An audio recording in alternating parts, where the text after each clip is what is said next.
are just dipping the little ball down in here a ways, and depending on how big you want it to be, is how deep you dip this.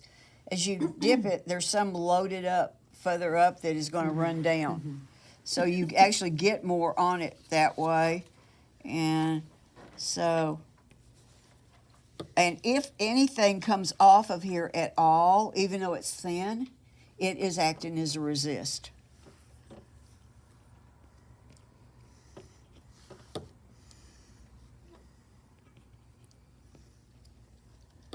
Some of this should go behind that petal there.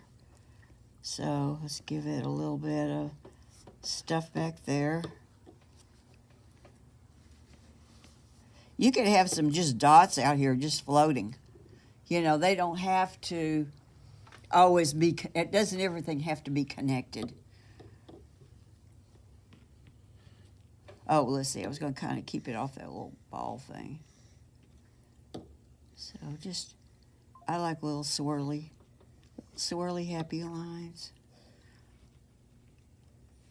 See, there is a happy spot. What? Happy spot. Yeah, I do get in a happy place sometimes. You need to whistle while you're doing that. Yeah. So I don't want it to be equal distance spaced here, which is kind of what I've got. So I need to come back in, closer in, and put a few more little short areas in closer to the center. Whoop.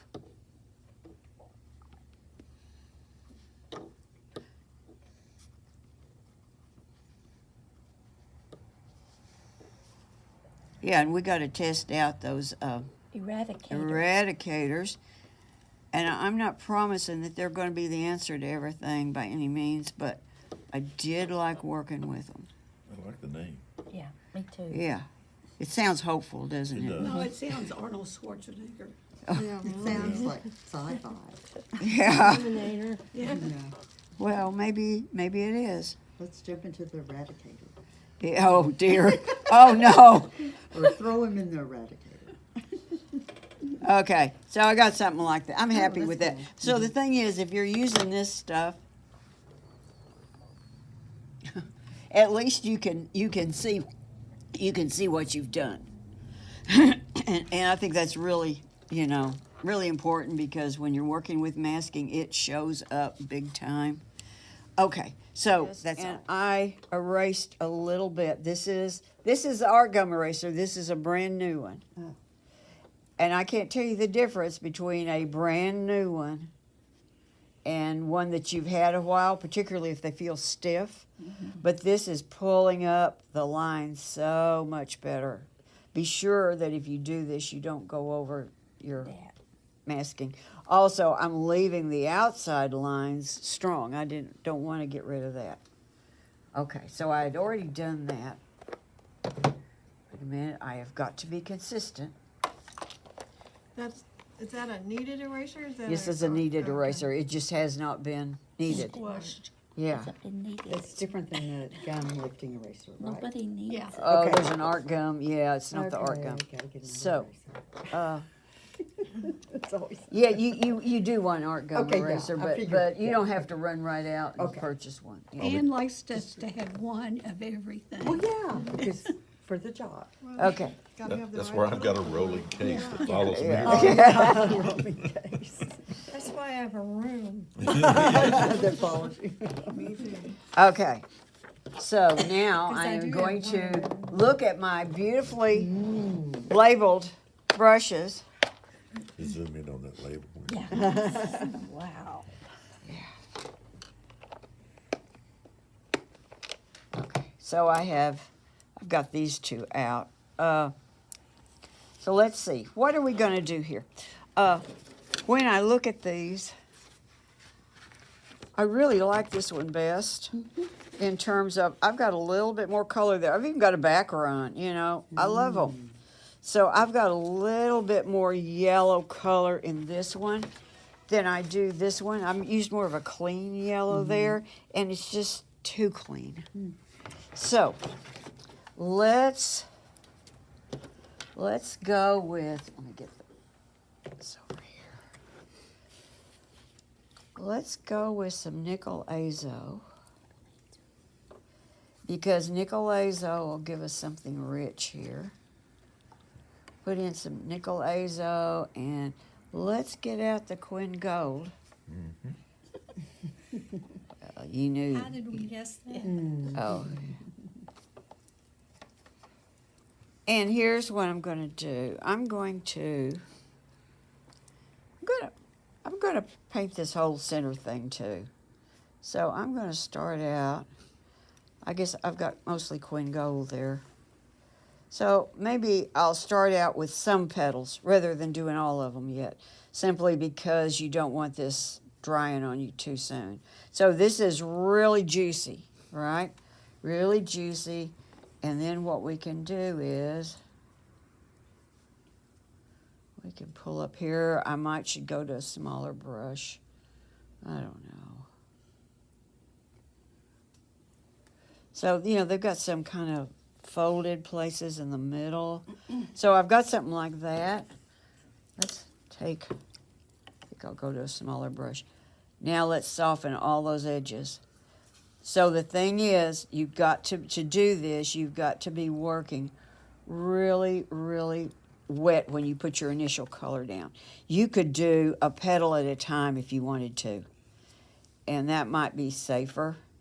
But I'm going to get some yellow over the whole thing, but I want to be careful to keep some of the yellow just barely there. So here we go, and this is not your final application. This is just your beginning. But while I've got that there, and see, I'm not doing perfection. I don't even want perfection here. Some of those little flaws add a lot to it. I've been watching where people are doing these sketchbook things on YouTube where they got all the layers of textured stuff. It's just so gorgeous. So now let's take a little bit of coral. And we're going to work stronger now. I've got some coral. It's kind of creamy. Cream rather than juicy. And let's get some more Quinn Gold and add to that. This will get you a gorgeous orange. It's one of the cleanest, prettiest oranges. And let's just go back in here. I'll go around this thingy. But here's the thing. This is going to bleed into my color some because I've done what's still wet. Now, like I said, you could be doing one petal at a time this way. If you're new to it, that's probably what you want to do.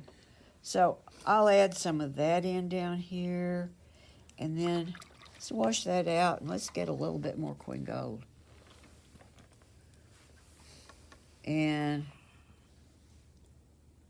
pull maybe a little more Quinn Gold up into here.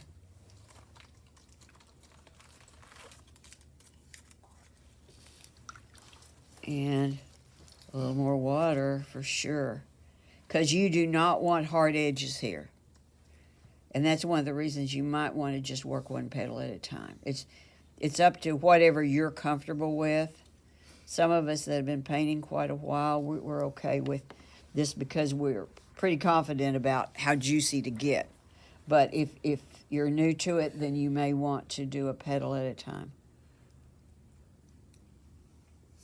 So that's our beginning right there, Now, okay? You haven't even used the nickel azo yet, or did I miss it? Oh, you know, I think I didn't. Okay, Oh, well, no, that's okay. okay. So what, tell us again what you did use. Okay, I used Quinn Gold. It's mostly Quinn Gold and Quinn Coral. But I came back with Quinn Gold a second time thicker, along with a thicker Quinn Coral.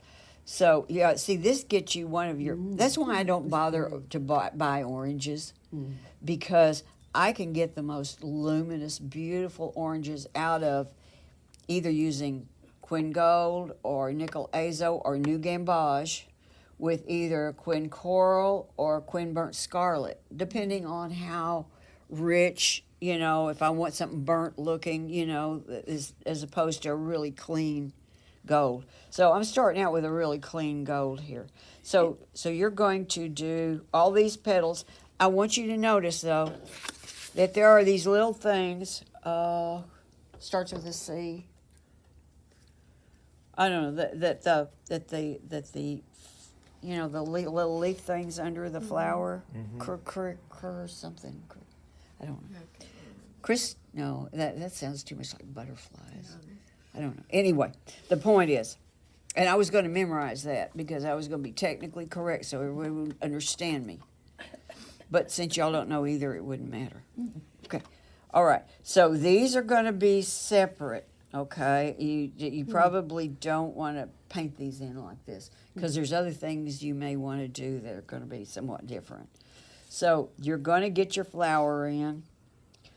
A layer on your flower, but don't try to achieve it all in one layer because we're going to add some